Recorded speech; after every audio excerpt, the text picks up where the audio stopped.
Gives me a distinct pleasure to welcome for all of you to hear from someone who's been a part of my business and also part of my life for the last almost 30 years.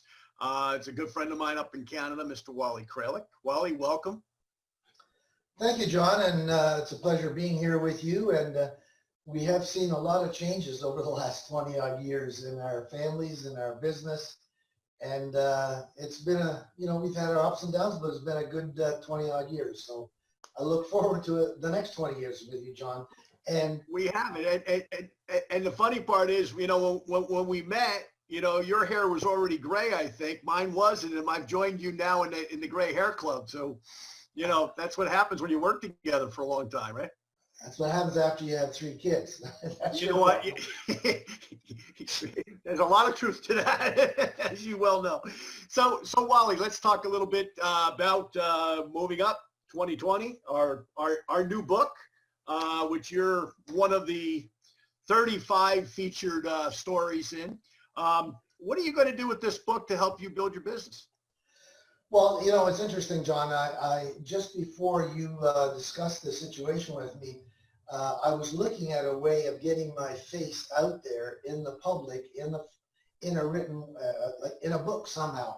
And the cost was, it was very expensive, so I turned it down. But I did do homework on the importance of being published at some point in your life because it's a big deal. So having you putting me in your book was something that I was looking forward to outside of you. But now that, because you and I are associates in the same business, it's that much better. So the way I felt I was going to use this book was the written word is always stronger than, just talking about something. So when you can use a magazine, a book, an article, a real serious video, all those things give you credibility. So the book, of course, is number one. If you can get written up in a published book that has credibility to it, that appeals to the market, I think it's a real plus. So I'm going to use that to my advantage and expose myself through the book as being part of a movement in this industry, which is growing, and I'm excited about it. So let me ask you this. Obviously, I know some of your kids. I know your wife for all these years as well. What did your family think from a legacy standpoint when they saw dad, grandpa, etc., written up in a book? Have you had a chance to show it to Kyle and to your other son and to your daughters? Well, I was waiting for my order to come in, John, so that I can actually give them a copy of the book. I did place an order quite some time ago, got mixed up, but I just received the package, and I'm going to get it out to the kids and say, hey, your dad's famous. Look at that. I'm in a book. So, it is part of a legacy, because once you're in a book, it's going to get on a shelf, and 10 years, 20 years from now, somebody's going to read about me in a book. So that's a real plus, and I appreciate that, John. So let me ask you this, Wally. Obviously, there's 35 people in the book.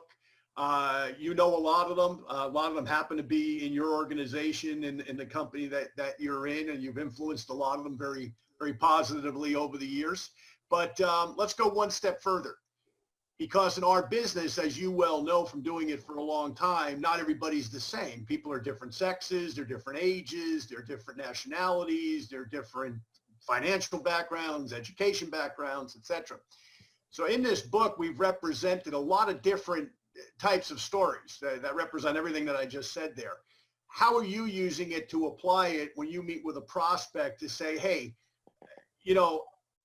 I'm a 70-plus-year-old entrepreneur. Maybe you're a 22-year-old person getting your life started and looking for the right thing to do. How are you using, for example, somebody else's story that's more applicable, that they're going to relate to a little bit better, perhaps than your own? How are you using that as a tool? Okay, that's a good point, John. As we know, this whole industry is based on stories. So the more stories, the better stories that you can tell, it's going to help you build your business. So having a variety of different age groups, male, female, success rates, all that in that book, all those different stories will appeal to different people. So, Gian, I think that's how you pronounce his name, he's a young guy, ambitious, he's excited. So that's a perfect story that I would pass on to a prospect of the same age group. So if I get an elderly a female, there's some stories there about some women that are, you know, in their golden years that are making, have made serious money, have influenced a lot of people. So I would use their story.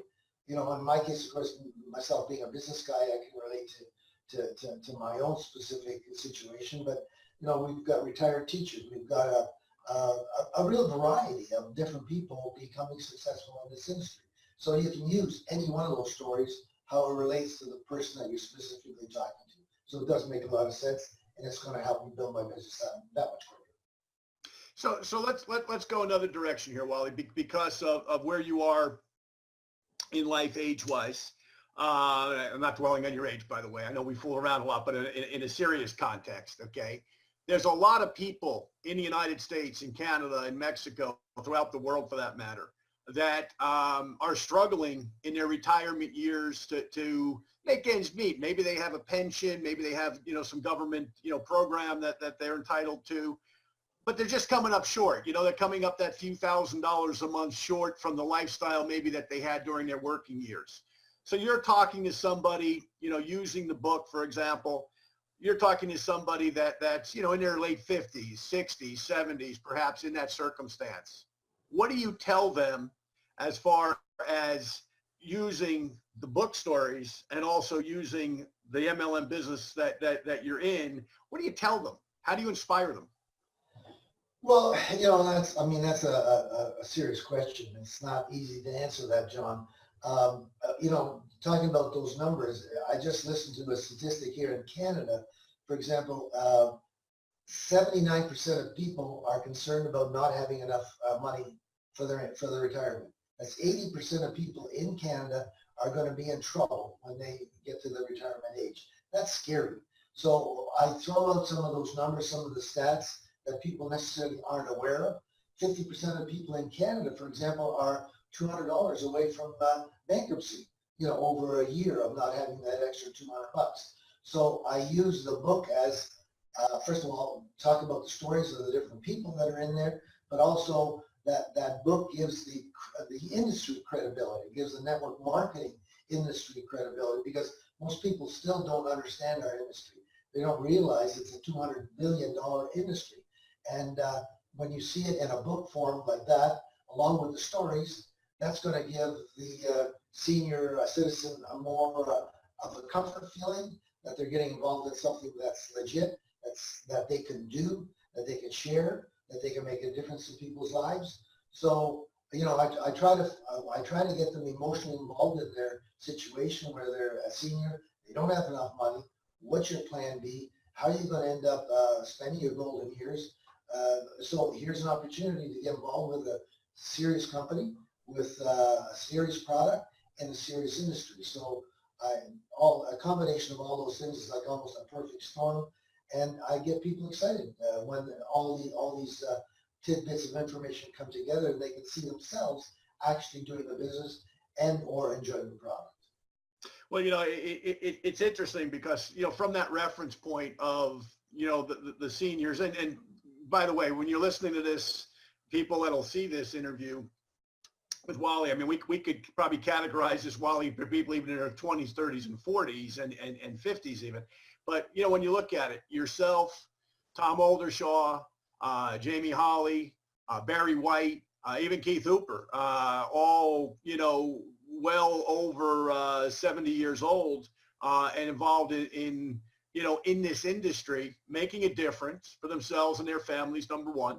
And number two, you know, having an impact, you know, locally and in, you know, the business community and inspiring younger people in some cases to do things. But, you know, it's a unmet need for most people as they get older. You know, they don't realize that they're going to be short that little bit of money. And, you know, once again, you guys are inspiring them, but give them, in a Reader's Digest way, give them a couple of words of wisdom why they need to act now and not procrastinate till later on. Well, that's a valid point, John. You know, the thing is, time passes by so quickly. You know, people think, you know, I talk to them, they started a job, well, how long are you going to be at this job? Well, I don't really like it. I'm going to be gone in 3 years. You go back 10 years later, they're still at that job.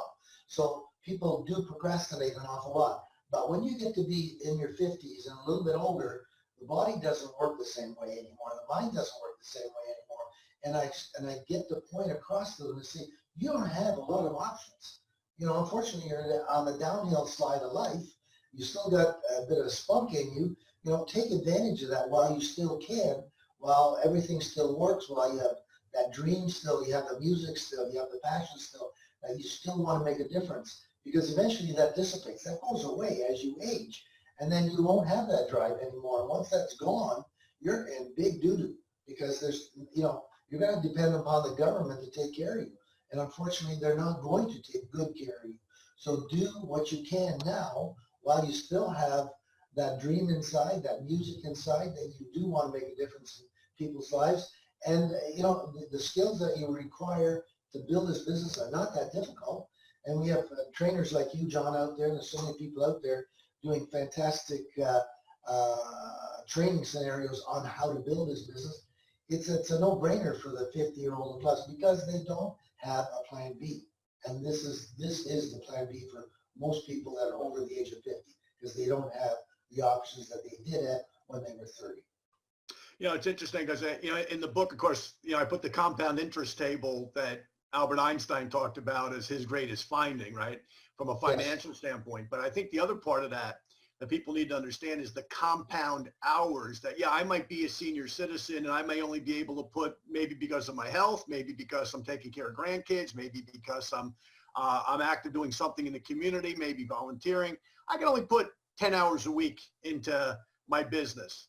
But that compound hours where they realize, gee, if you had 10 other people that put 10 hours a week, now your business is generating over 100 hours a week of activity. And I think when people realize that point, that they really get very, very excited about, okay, it's not all on me, like maybe it was in my prior career, you know, teaching school or driving a truck or whatever I did for a living, you know. So I think that's another thing that, you know, we certainly need to bring to light. But let's talk about Wally's future here. You have a successful organization.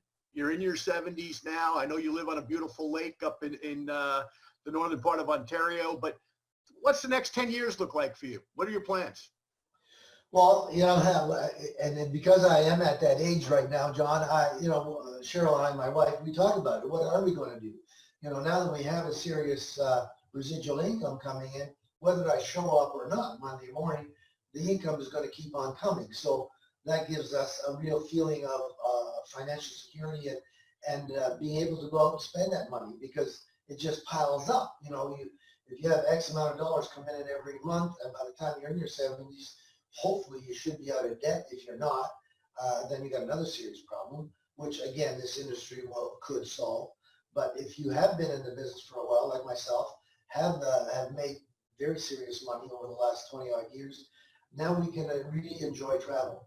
And, you know, just the idea of traveling in just the 8 countries that we're in right now, they can be tax deductions, which is a real plus for us. And then the other big thing, John, is the legacy that I'm leaving my family. That was one of the reasons why I picked the company I'm in right now, is because they're going to be here for the next 20 years and possibly for the next 60 years, God willing. So that money that I've worked hard for over the last 20 odd years is going to just filter on to my kids and to my grandchildren. So I love that about the industry. And the tax write-offs are important to us also, so the government doesn't take advantage of us. Like most people don't have that ability. They don't have a home-based business. And the freedom that we have now with the income to be able to do what we want to do is a real plus. And you know, I'm so grateful for the industry, for the company that I'm with, and leaders like yourself and Keith, John, have made a big difference in my life. Great. So final words of wisdom, Wally, for people listening to this. I mean, acquire the skills. You know, that's very important. Identify your passion, your why. Why are you doing this? Set short-term goals. I don't believe in long-term goals. Set your daily goals, your weekly, monthly goals, and be consistent. And that is so important because people do it once in a blue moon. That's not going to work. I mean, yes, it is a part-time business, but you have to allocate a certain amount of time or else you're never going to build a strong residual income. So be consistent, be aware of your needs and wants, why you're doing this thing. I mean, for me, John, as I mentioned, I love the freedom. You know, I love being able to do what I want to do. If I feel like right now after we talk, the sun is shining here right now, I'm going to go for a motorcycle ride. You know, I could never do that in a traditional business. So the freedom is so important to me. If that is one of the things you're interested in, this business will give you that freedom, will give you the income, and will dramatically change your life. But as I say, identify your needs and wants, be consistent, and put in the effort and the hours, and you will become successful. Great. Thank you very much, Wally. Thank you, John.